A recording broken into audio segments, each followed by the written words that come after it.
कल्पना एक मध्यम वर्गीय परिवार से थी जिसने अपनी स्नातक की पढ़ाई पूरी कर ली थी और अब वो अपने घर पर ही छोटे बच्चों को ट्यूशन पढ़ाती थी। कल्पना का रंग गोरा था और वो दिखने में बिल्कुल गुड़िया की तरह थी। कल्पना के माता पिता उसकी शादी के लिए एक अच्छे लड़के की तलाश कर रहे थे। तभी कल्पना के मामा एक लड़के के बारे में बताते हैं। वो कहते हैं कि लड़के का नाम राहुल है। वह किसी कंपनी में मैनेजर के पद पर है और महीने के 70,000 कमाता है। कल्पना के माता पिता ने लड़के की फोटो देखी तो उन्हें लड़का पसंद आ गया। जब कल्पना की माँ ने कल्पना को लड़के की तस्वीर दिखाई तो कल्पना ने कहा, जब आप दोनों को लड़का पसंद है तो मुझे भी पसंद है। अब लड़का और लड़की वालों ने के परिवार ने मिलकर शादी की तारीख तय कर दी। कल्पना के माता पिता बहुत खुश थे कि उनकी बेटी की शादी एक अच्छे घर में हो रही है। पूरे धूमधाम से कल्पना की शादी हो गई। अब कल्पना अपने बचपन के घर को छोड़कर एक नए घर में चली गई। कुछ दिन तो कल्पना को अपने माता पिता और अपने घर की बहुत याद आई। कल्पना की शादी के अब महीने बीत चुके हैं। अब उसके पति राहुल पहले जैसा व्यवहार कल्पना के साथ नहीं करता था। कल्पना से वो चिड़ा चिड़ा सा रहता था। राहुल अब न पहले की जैसा कल्पना को प्यार करता और ना ही उसकी बातों को मानता।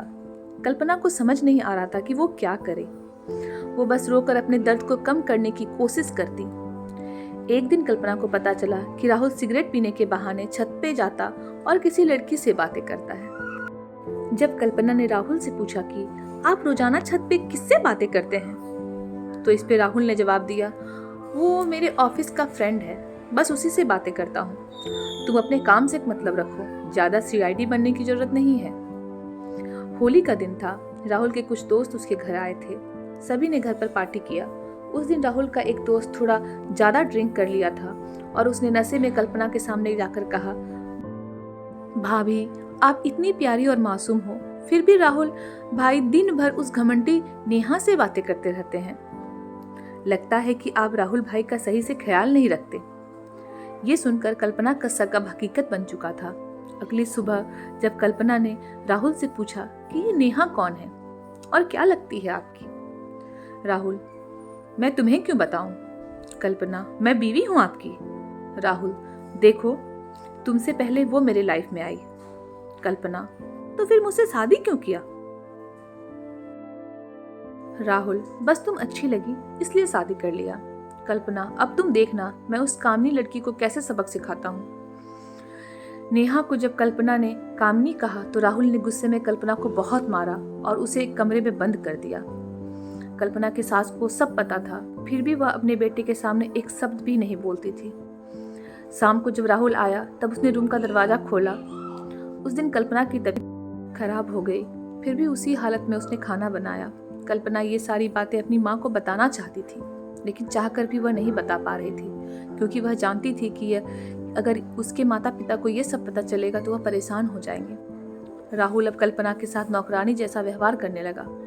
छोटी छोटी बातों पे उसे मारता। कल्पना अब धीरे धीरे डिप्रेशन का शिकार होने लगी। उसके दिमाग में गलत ख्याल आने लगे। अब न वो समय पे खाना खाती, न ही किसी से बात करती। वह हमेशा यही सोचती कि आखिर उसके साथ ही ऐसा क्यों हुआ। आखिरकार कल्पना ने एक दिन तंग आकर अपने पति की सारी सच्चाई अपने माता पिता को बता दी और उसके माता पिता ने अपनी बेटी का भरपूर साथ दिया और अपनी बेटी को उस गलत आदमी के शादी के बंधन से आजाद करा लिया और कल्पना का डाइवोर्स हो गया। अब कल्पना अपनी नई जिंदगी नए सिरे से शुरू कर रही है। वह अपने माता पिता और अपने लिए जीना चाहती है। सारे पुराने जख्म को भूल जाना चाहती है और वह यह भी भूल जाना चाहती है कि उसकी कभी शादी हुई थी और अपनी जिंदगी को वह दूसरा मौका देना चाहती है।